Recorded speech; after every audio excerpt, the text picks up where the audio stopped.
चाह रहे थे वो लड़ी कैसे बनती है जो अभी इन्होंने ऑर्डर दिया है।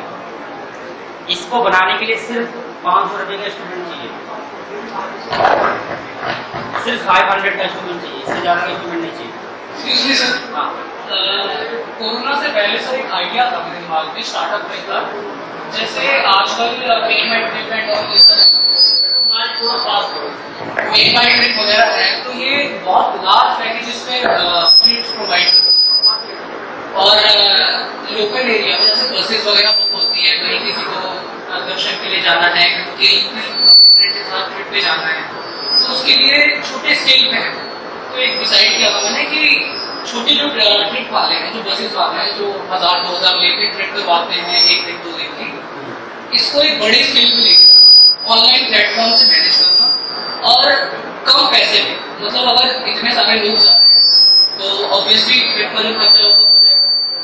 तो ऐसे करके फिर वहाँ जहाँ रुकेंगे वहाँ होटल वगैरह का भी जो है वहाँ से लिंकअप करके, जैसे ओयो वगैरह करते हैं, लिंकअप करके उनसे थोड़ी पैसे भी कम करवा सकते हैं और अपना थोड़ा उसमें चार्ज भी कर सकते हैं कि हम आपको पैसे प्रोवाइड कर रहे हैं उसके लिए। ऐसे करके था, लेकिन कोरोना टाइम में जब पेंडेमिक सिचुएशन आई तो उसमें फिर मैंने सोचा कि ठीक नहीं रहेगा, क्योंकि ट्रांसपोर्ट बिजनेस, ट्रिप बिजनेस सब कुछ फ्लॉप हो गया। तो इसके बारे में आप कुछ एक्सप्लेन कर पाएंगे? मैं इसमें 2-3 चीज़ें ऐड करूँगा। अभी ये सोच रहे थे ऐसा ऐसा है, बट ऑलरेडी ये हो रहा है, आपको ऑलरेडी ये सब चीज़ हो रहा है। देखो मतलब मान लो कि कोविड टाइम में हमने केदारनाथ नहीं गए और हमें चाहिए कि भाई हम शंकर भगवान का दर्शन करना चाहते हैं, तो कुछ लोगों ने क्या बनाया था कि भैया आप अपने घर पे बैठो, हम वहीं से वीडियो करके आपको दर्शन करा देते हैं, नमस्ते कर लेना, घर पे प्रसाद आ जाएगा। एक स्टार्टअप ये चला था, उसका काफी प्रसाद भी आ गया, आपके नाम का दर्शन भी आप अपना 1000 रुपये चढ़ावा भी हो गया। दूसरा, आप मनाली का कोई भी जो ये होटल वगैरह देते हैं, हनीमून वगैरह पैकेज का जो होते हैं, इनसे आप बात करिएगा। मैं 1-2 नंबर दे दूँगा।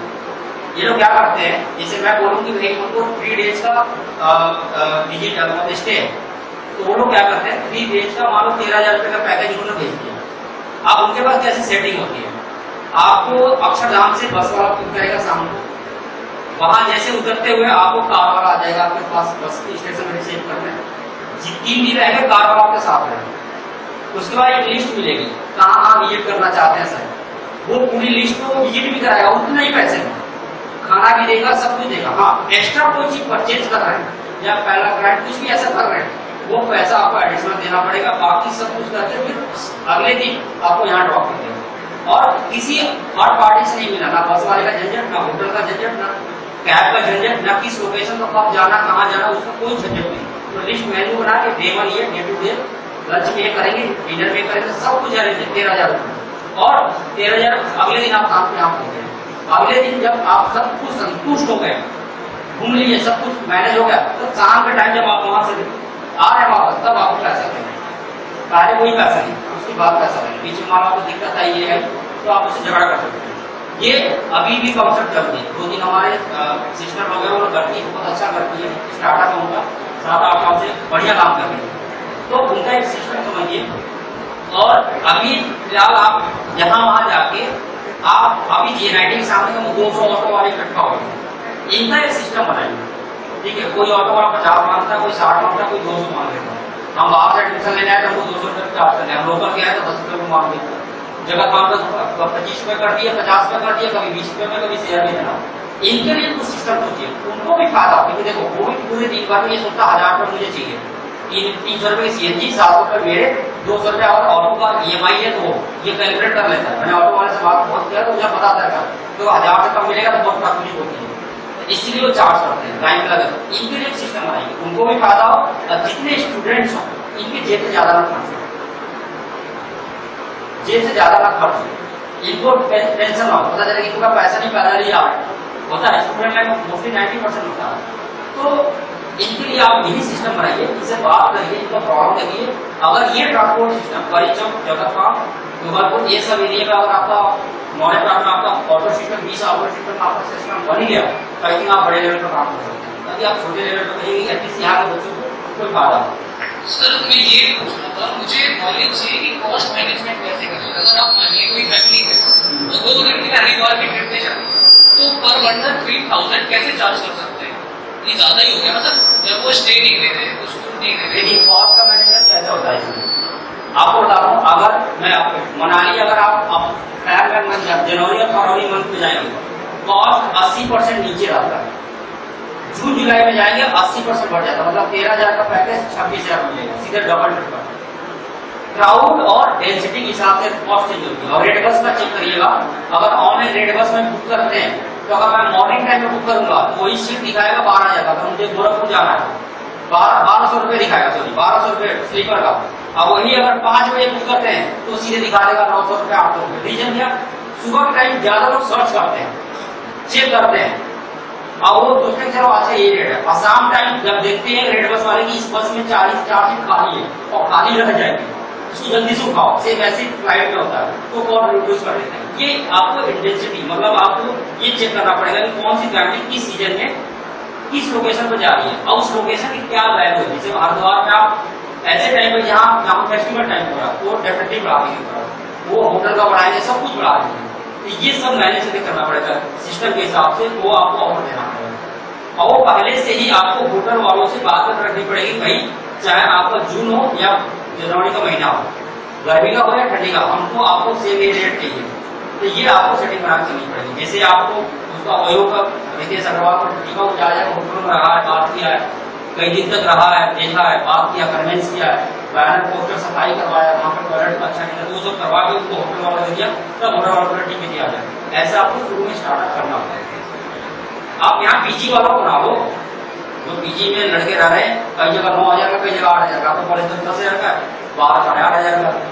एक नॉर्मल बोलो ना, बाकी आप अपने एक भतीजे को मैंने आपके यहाँ अभी 1 हफ्ते पहले एडमिशन करा CS में, फर्स्ट बीटेक में आप ही हैं, तो उसको दोनों का रेट अलग अलग मिला तो अभी सब बाहर लेगा। तो कुछ ऐसा आप सिस्टम यहाँ पर बनाइए, धीरे धीरे आपको आगे बढ़ेगा।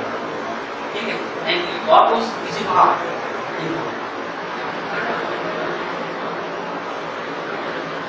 बाकी लोग पूछो यार, हिंदी इंग्लिश भोजपुरी आपने अपनी लोकल लैंग्वेज में कुछ भी पूछो। इसको हाथ में मत लेना, फोन करके देखो हिंदी में जितना आसानी से समझा सकते हो समझ सकते हो, कोई लैंग्वेज होता है। I have a project for major project which is based on digital marketing. Amazon does not have the visual effects. Like when you buy something like these stuff, which you are making actually is like handmade. It's actually handmade, but Amazon or Flipkart does not offer you like Myntra has 50 days return and stuff to capture the business of the online marketing. But there's a drawback, sir, which I think I just want to discuss with you. The thing is, what is actually holding people from buying online is the person does not actually know the material which he is buying. I want to create a VFX design like it is advanced in Amazon right now. It's not come up with Amazon, Flipkart, anywhere. I want to design a VFX to capture the exact photos instead of adding VFX to fool the customer and stuff. That might provide me a platform for better selling of your products. ये मुझे ज़्यादा इन्होंने जैसे supported बनी ये लड़ी बनाई, यही सेम लड़ी दिखने में फोटो अमेजोन पे लग रही है कि भाई सेम वैसे चाइनीज भी लग रही है और इंडियन भी लग रही है। इनका कहना ये कि हम कैसे पता चले कि जो अंदर की क्वालिटी है, फोटो से तो क्वालिटी समझ में आती नहीं है। कॉपर कितने गेज का है, इसके अंदर कॉपर है भी कि नहीं है, कितने अंदर तार, इसकी स्ट्रेंथ कितनी है, इसके टेम्परेचर कंट्रोल वोल्टेज कितनी है। तो इसके लिए आप जो आप साइट बनाइए, जैसे अमेजोन पे ऐसा नहीं है, अगर अमेजोन को करना चाहिए, मान लो हम एलईडी के प्रोडक्ट बनाते हैं, हमको 3 सर्टिफिकेशन चाहिए, BIS, उसके बाद CE ऑल्सो यूएल होता है, यूनिवर्सल लाइसेंस होता है। अगर BIS में क्या क्या चेक करते हैं, इसका स्ट्रेंथ कितनी है, इसका टेम्परेचर वेरिंग कितनी है, इसका लॉस कितना है, इसकी वारंटी कितनी है, इसकी ड्यूरेबिलिटी कितनी है, इसका बैकअप टाइम कितनी है, ये सब उसमें टेस्ट होता है और टेस्ट रिपोर्ट उसमें अपलोड होता है। वो अपलोड नहीं करता, अगर वो टेस्ट रिपोर्ट अपलोड है इस लड़ी का, कि अगर मान लो कि ये लड़ी कंटिन्यू चला के हम बाहर छोड़ दें और 1 महीने बाद अगर उतारें, तो क्या इस लड़ी की जो तार क्वालिटी वैसी रहेगी या इसका रोशनी कम ज्यादा हो सकता है, ये कैसे पता चलेगा? ये टेस्ट रिपोर्ट आप ये टेस्ट को तो बाद में जाइएगा, टेस्ट रिपोर्ट आप कंपनी से लीजिए जो प्रोडक्ट इसमें डालना चाहते हैं। दूसरा ये बैम्बू आइटम है, मान लो बैम्बू है भी कि नहीं, उसके अंदर कोई लकड़ी तो नहीं डाल दिया या किसी तरीके से और नहीं। ये बैम्बू ये कैसे बनता है, इसको जमीन के अंदर 1 महीने तक पका के उसको जमीन के अंदर ढक दी जाती है, उसके बाद निकाल के उसमें से रेसे निकालते हैं, फिर बनता है। नॉर्मली अगर आप बैम्बू से आप बना दोगे तो 2 से 3 दिन तक वो फट जाएगा, टूट जाएगा और वो अपने आप वो बेकार हो जाएगा, अपने आप बेकार हो जाएगा। ये 10 साल तक वैसे ही रहेगा। तो ये क्वालिटी आपको ऑनलाइन डिजिटल अगर मार्केटिंग करना चाहते हैं तो ये आप फैक्ट्री में जाके चीजें करें। जैसे मेरे अमेजोन पे भी है, इंडिया मार्ट पे भी है। शुरू में इंडिया मार्ट वालों ने हमारी कंपनी में आकर फोटो खींच के लेके चले गए। अमेजोन वाले क्या करते हैं कि जैसे मेरी एलईडी की बल्ब का कॉस्ट आता है 50 रुपए 9 वाट का, हम लोग जो देते हैं अमेजोन उन्होंने 75 रुपए डाल रखा है, 30% मार्जिन वो खुद रखते हैं। मटेरियल जाने के बाद अगर कस्टमर ले लिया तो वापस हमारा नुकसान, ठीक है। और रेट वो डिसाइड करते हैं, पैकेज वो डिसाइड करते हैं कि भाई ये पैकेज ये साइज होना चाहिए। अगर पैकेज पे स्टिकर ढंग से नहीं लगा तो वापस कर देते हैं। और जिस प्रोडक्ट आपका वापस हुआ या आपका प्रोडक्ट टाइम से डिस्पैच नहीं किए फैक्ट्री से, 30% माइनस में आपका अकाउंट चला जाता है। ये अमेजोन की क्राइटेरिया है।